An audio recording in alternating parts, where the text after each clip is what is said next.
quando eu era criança também, a primeira vez que os primeiros mangás que eu li foram uma coisa muito surpreendente, assim, porque é completamente diferente do que até então a gente tinha visto aqui, né? Acho que primeiro o mangá, mesmo quando ele tem um público-alvo, assim, infanto-juvenil, mesmo nessa circunstância, ele vai ter uma forma de abordar, às vezes, a história que não é minimizando e simplificando e deixando, é entregando de uma forma muito, às vezes, interpretativa, muito... Eu acho que tem uma coisa muito legal, que é muito poderosa, assim, do mangá, e é por isso que acho que ele é o que é ele lidar com as coisas, mesmo quando você tem um mangá que é uma história, assim, mágica, é uma história fantasiosa, as dinâmicas, as problemáticas, elas às vezes vão ser muito pessoais, assim, elas vão ser muito sobre o nosso dia a dia, sobre, né? Então, a gente tava falando, por exemplo, de Sakura, assim, foi um negócio que, assim, pra mim, bateu muito, assim, porque era uma história meio mágica, era uma história que, esteticamente, ela quebrava muito tudo que eu tinha visto até então, mas, ao mesmo tempo, os problemas mesmo, assim, da personagem são coisas do dia a dia, assim. Então a gente se identifica muito forte. A gente se identifica de uma forma muito poderosa, assim, né? E aí o mangá tem essa coisa do exagero, tem essa coisa, assim, acho que da distorção, que também,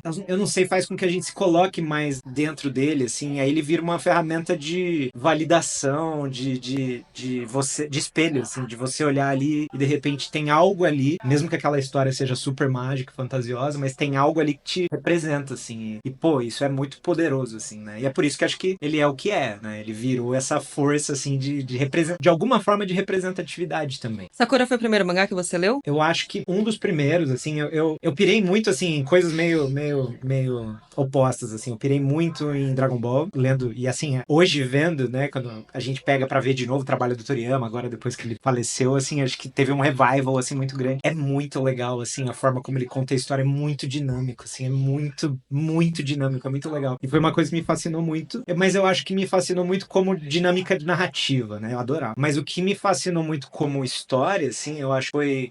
primeiro foi Sakura, depois acho que outros trabalhos shoujo, assim, eu comecei a mergulhar muito, mas acho que é essa coisa acho que delicado, assim, que até então eu não tinha visto muito, né, a força de você fazer algo muito delicado, muito, assim, apresentado de uma forma suave, assim, e que ao mesmo tempo fica muito poderoso, assim. Acho que tem um elemento, assim, por mais que seja muito nas entrelinhas, mas você tem ali na história, né, o Toyo e o Kito, assim, vira também, assim, pra muita gente uma coisa de... E na época, assim, era muito incomum, assim, não era? Acho que foi uma das primeiras coisas que você via, assim, de cultura pop, que mesmo nas entrelinhas, mesmo de uma forma não totalmente, assim, abraçando, mas coloca aquilo. Então, pra muita gente, aquilo também é, como eu falei, é representatividade, é de alguma forma um espelho, assim. E aí aquilo marcou muito, assim, eu vejo até hoje, assim, reflexos, mesmo quando eu tento fugir um pouco, mas eu vejo reflexos, assim, do Clamp no meu trabalho, né? Não, você acha, o Yukito e o Toya estavam sempre estudando dentro do quarto.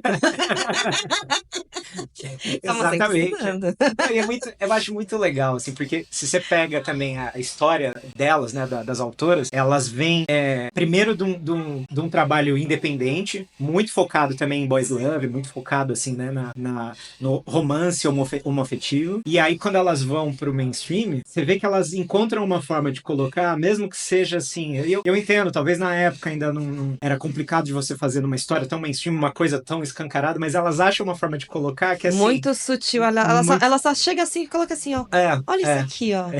E é muito legal, assim, Né? eu acho muito legal. Inclusive, eu esqueci o nome da personagem, a que faz as roupas pra Sakura. A Ah, Tomoyo. A Tomoyo. Tomoyo. Uhum, A Tomoyo tem um diálogo maravilhoso com a Sakura, né? uhum, Que ela fala que eu gosto de você, a Sakura não entende, fala uhum. assim, ah não, mas explica, não, um dia a gente vai ter essa conversa, não é o momento.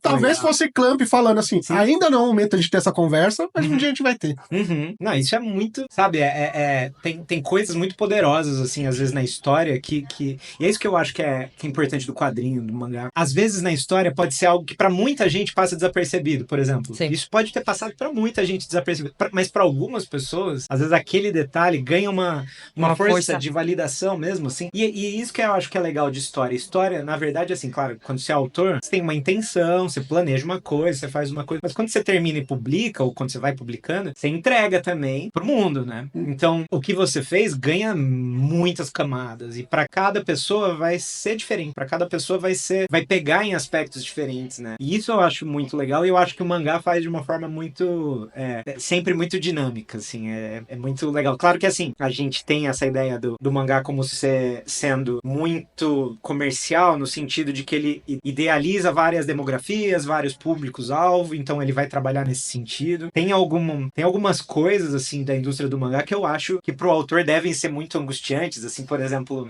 a dinâmica pra mim da Shonen Jump, por exemplo, assim, sabe, é uma competição constante dos autores. Eu sei que talvez eles falem que não é, mas de alguma forma vira, porque é a dinâmica de competição pela atenção do público, qual que é o personagem favorito da edição, qual que foi o mangá que eles mais gostaram, o capítulo que eles mais gostaram na edição. Então é uma dinâmica também muito angustiante pro autor em alguns aspectos, como é um mercado gigantesco, né? Mas no geral também tem um potencial enorme, assim, de exemplos legais que a gente pode tomar aqui pro nosso mercado.